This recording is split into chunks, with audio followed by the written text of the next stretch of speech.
Weather update na po tayo dito sa bansa ngayong naging bagyo na nga ang binabantayang low pressure area. Kausapin po natin si Pag-asa Assistant Weather Services Chief Chris Perez. Magandang umaga at welcome po sa Balitang Hali.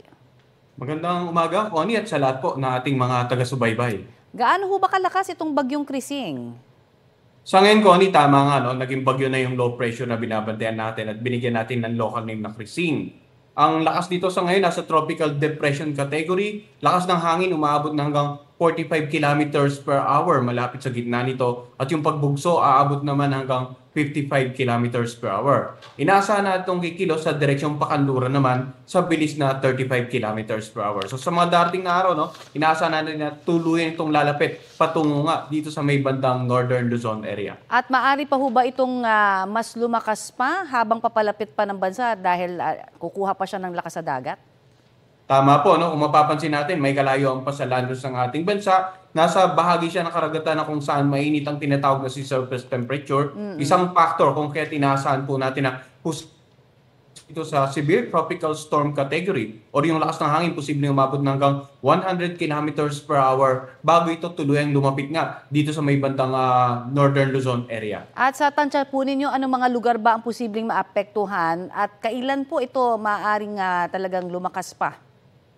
Sa ngayon, ang pagtaya po natin, posibleng maglandfall yung sentro nito dito nga sa lalawigan ng Cagayan. Pero dapat handa rin yung mga kababayan natin sa hilagang bahagi ng Isabela, maging dito sa Babuyan and Batanes Group of Island. Dahil makikita natin yung area probability dito sa ating forecast track, no, na malawak ang nasasakupan. Nagpapakita na yung mga areas na pwedeng tumbukin ng actual sentro nito. Samantala, dahil malawak din ito, inaasahan din po natin na throughout its course, no, maapekto nito ang nakararaming bahagi ng Northern Luzon at hindi rin natin nirurule out na posibleng maapekto nito yung ilang bahagi po ng Central Luzon. Posibleng hanggang bukas or simula bukas ay magsimula na po tayo magtaas ng mga wind signal sa ilang bahagi nga ng Hilagang Luzon. Okay, at ano naman ho ang magiging epekto nito sa habagat? Meron ba?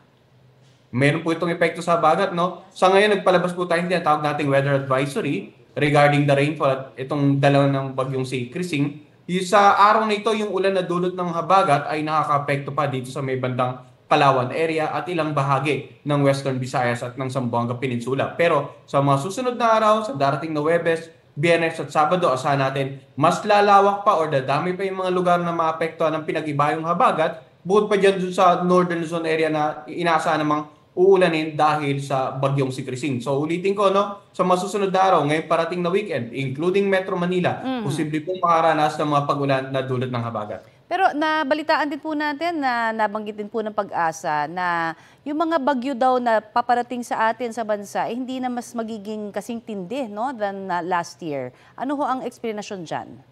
Well, ang makikita po kasi natin, depende sa magiging track, no? Kung malalakas ngayong bagyo pero hindi naman magla-landfall, then likely hindi talaga po natin mararanasan yung epekto nito. Pero sa ngayon po, no, nagbibigay paalala tayo sa ating mga kababayan na regardless of intensity, kahit tropical depression lamang ito or maging yung pinakamalakas, ay dapat paghandaan po natin. Tumama man or hindi, dapat handa po tayo sa mga peligro na dulot ng mga posibleng makapekto sa ating bansa mga malalakas na bagyo. Maraming salamat po sa napakagandang paalalang yan at syempre sa weather update. Maraming salamat. Yan po naman si Pag-asa Assistant Weather Service Chief Chris Perez.